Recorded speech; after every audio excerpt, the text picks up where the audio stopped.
عمر بھر سنگ زنی کرتے رہے اہل وطن، الگ بات ہے کہ دفنائیں گے احساس کے ساتھ۔ آج کی ویڈیو ہم اس موضوع پر بنا رہے ہیں کہ ہم لوگ زندوں کی قدر نہیں کرتے اور جب مر جاتے ہیں تو پھر ان کو بڑے اعزاز کے ساتھ دفن کرتے ہیں۔ پچھلے دنوں پیر ذوالفقار نقشبندی کی وفات ہو گئی۔ کس طرح لوگوں نے ویڈیو بنائی، کس طرح کالم لکھے، کس طرح کانفرنسیں ہوئی، کس طرح پروگرام ہوئے، ان کے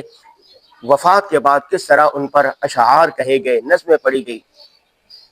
لیکن ان کی زندگی میں ان کی کس طرح کردار کشی کی گئی، کون سا الزام تھا جو ان پر نہیں لگایا گیا، کیسی کیسی ان پر تہمتیں لگائی۔ الامان الحفیظ، وہی لوگ جو زندگی میں ان پر الزام لگاتے تھے، تہمتیں لگاتے تھے، ان کو برا بھلا کہتے تھے، وہ وفات کے بعد ان کے گن گانے لگے۔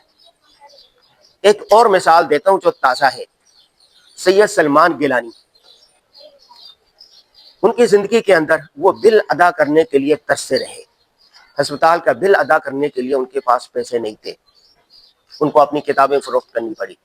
لیکن جیسے ہی ان کی وفات ہوگی، وفات کے بعد کون سا شخص تھا، کون سا ادارہ تھا جنہوں نے اس کے حق میں نہ لکھا ہو، اس کے گن نہ گائے ہو اور ان کے ساتھ تصویریں نشر نہ کی ہوں۔ کم از کم 5 ایسے بڑے لوگوں کو جانتا ہوں، ایسے ماں باپ کو جانتا ہوں کہ جب وہ زندہ تھے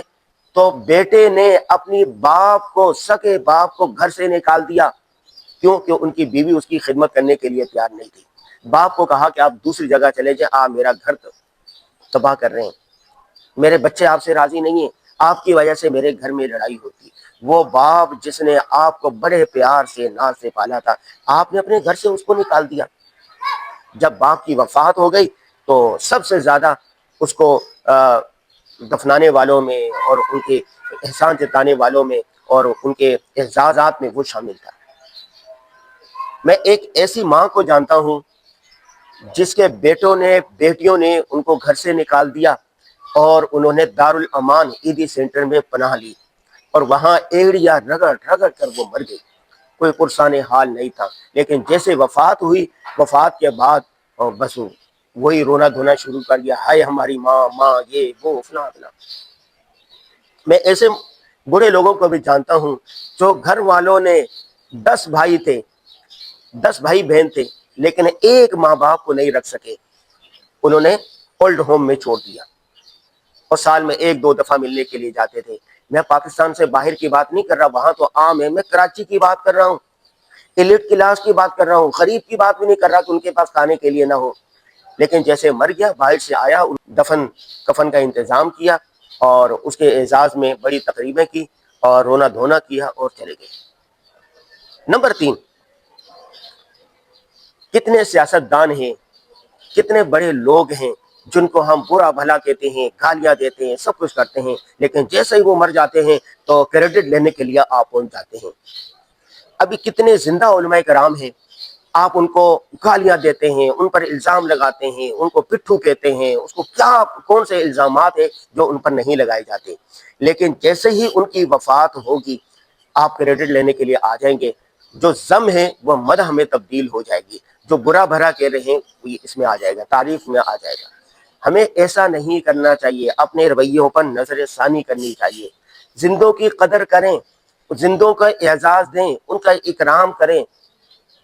ان کے اعزاز میں تقریبات کریں، ان کو انعامات دیں۔ مرنے کے بعد مرنے والے کو کیا پتا کہ کیا ہو رہا ہے ان کے ساتھ، کچھ نہیں ہے۔ وہ تو حدیث پاک میں آتا ہے نا کہ جو آدمی مر جائے ان کو برا بھلا نہ کہو، وہ اپنے انجام کو پہنچ گیا، اس کو تو تعریف و تنقید سے کوئی فرق نہیں پڑنے والا۔ لیکن جب زندہ ہو تو آپ نے کرنا ہے، اگر آپ کے ماں باپ زندہ ہے تو ماں باپ کی قدر کریں، ان کا اعزاز سمجھتے ہوئے گھر میں رکھیں۔ الحمدللہ میرے ماں باپ میرے گھر میں رہتے تھے، گھر میں جو سب سے اچھی چیز ہوتی تھی، سب سے پہلے چیز ماں باپ کو ملتی ہے، سب سے اچھا کمرہ ماں باپ کو دیا ہوا تھا۔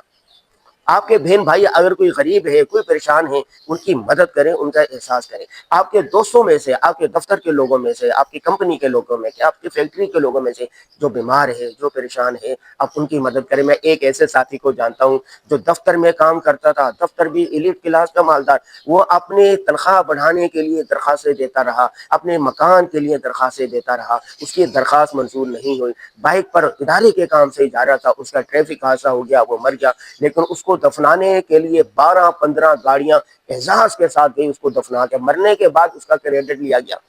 جب وہ دفنا رہے تھے تو میرے ذہن میں ہو رہا تھا کہ کیسے مردہ پرست لوگ ہیں، اس کی درخواست پر غور نہیں کیتے تھے، اس کو گاڑی کا کرایہ نہیں ملتا تھا، پیٹرول ڈلوانے کے لیے پیسے نہیں ہوتے تھے، 2 نوکریاں کرتا تھا، لیکن اب مر گیا تو کس طرح اعزاز کے ساتھ دفنا رہے ہیں۔ احمد ندیم قاسمی نے یہ کیا خوبصورت شعر کہا تھا، عمر بھر زنگ زنی کرتے رہے اہل وطن، الگ بات ہے کہ دفنائیں گے احساس کے ساتھ، لیکن آپ نے ایسا نہیں کرنا، آپ نے زندہ لوگوں کی قدر کرنی ہے۔